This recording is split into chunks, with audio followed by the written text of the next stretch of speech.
Hello, Gregor from Basement Kings here. Today in Old Gen we're going to talk about the story of Mega Man.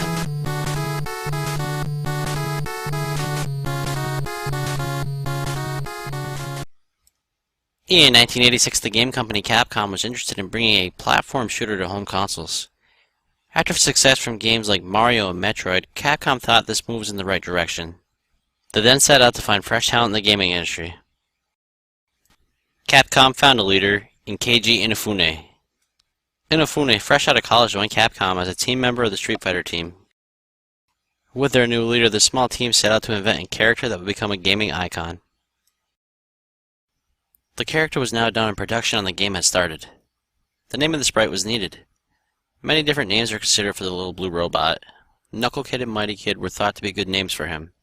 Rainbow Man was also a popular name. The reason behind this is when Mega Man gains different powers, his suit changes colors. As this was Inafune's character, he loved rock and roll so much, he decided to name the main character Rockman. He also made a sister character for Rockman. Her name was Roll. In this, the game found some groundwork for long-standing characters. Some names that were created over time were Blues, which is Proto Man in America, Forte, which is bass in America, Gospel, which was treble in America, Encore, which sounds like Encore, and MIDI from Mega Man Extreme, just to name a few. All these characters got names from music-related words. This was Inafune's child. He designed almost all the artwork for the game. That includes all the enemies, levels,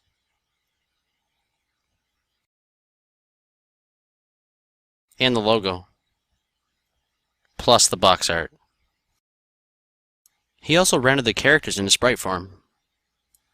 The game was now complete, and in December of 1987, Capcom released the game onto the Famicom Family Computer System. The game was titled Rockman. When the game came overseas to Capcom's Consumer Products Division and former Vice President Joseph Morisi, the name was changed. Joseph Morisi says, and I quote, "He just didn't like it. The title was horrible." End quote. The Nintendo Entertainment System saw its own release of the game outside of Japan. Mega Man was born. The story of Mega Man really starts with two scientists. The lead scientist, Dr. Light, or Dr. Wright in Japan, and his assistant, Dr. Wily. The two scientists created 9 robots if you include the Mega Man Powered Up game. It's actually 11 if you include Proto Man and Roll. On the original release of Mega Man, there were only 7 different robots. I'm going to go by the old game for the rest of this old gen. The robots that the scientists created were made to help mankind with industrial jobs around the world. Robots like Gutsman were there to do construction, and Cutsman were there to cut things that needed to be cut. The robots were Cutman, Gutsman, Elecman, Iceman, Fireman, Bomb Man, and Mega Man. All was good until Dr. Wily's intentions came to surface. Dr. Wily had went behind Dr. Light's back and reprogrammed the robots to help him take over the world. One by one, they started terrorizing everyone. Dr. Light, seeing all of his creations do so much harm and with no other real options, chooses his last faithful robot, Rock, to take on the others and protect mankind.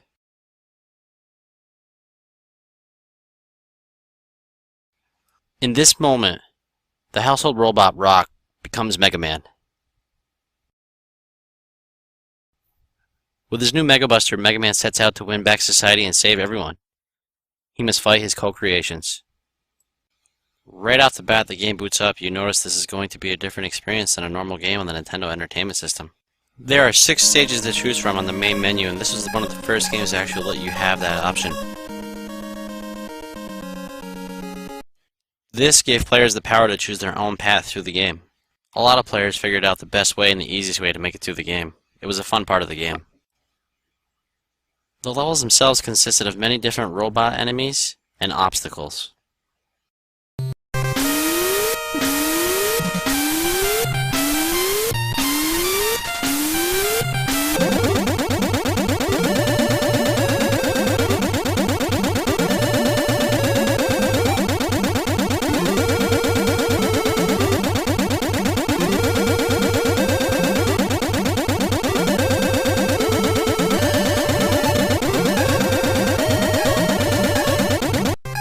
After making your way through the level, and collecting whatever life energy and weapon energy you could, you were faced with one of Mega Man's 6 co-creations in battle. After you defeat a boss, you can gain one of their powers or abilities.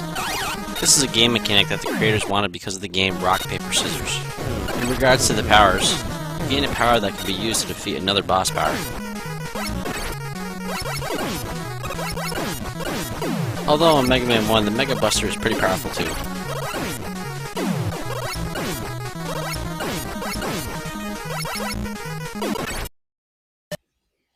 Also, when you gain certain powers, different parts of the level will open up to the player.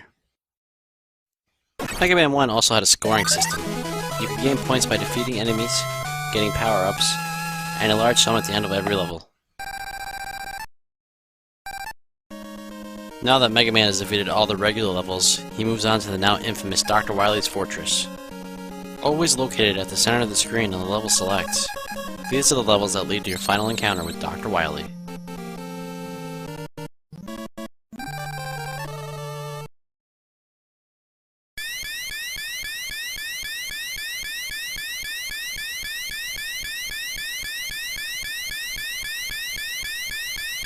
The fortress itself consists of 4 levels linked together.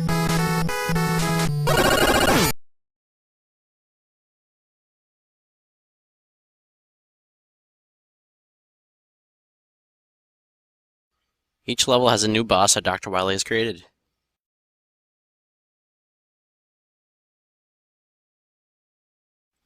After you defeat the regular levels in the fortress, you are brought to the stage where all the co-creations that Mega Man defeated are back.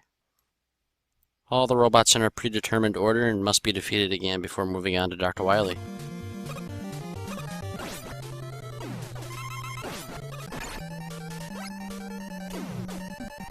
As Dr. Wily is defeated, you enter the epilogue.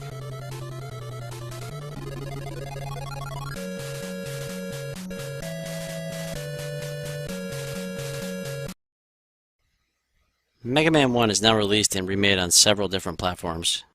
The first time it pops up is on the Wily Wars for the Sega Mega Drive. This is included with Mega Man 1, 2, and 3, and the art is enhanced on the game.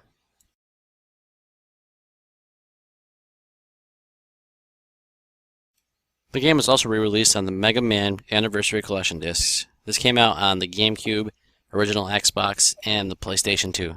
Another platform it's out for is the Nintendo Wii. You can download it at Nintendo Store right now. The last release for Mega Man 1 was Mega Man Powered Up on the PSP. It had a lot of features that the original Mega Man didn't. There was a construction stage that you can make your own stages on with Mega Man 1.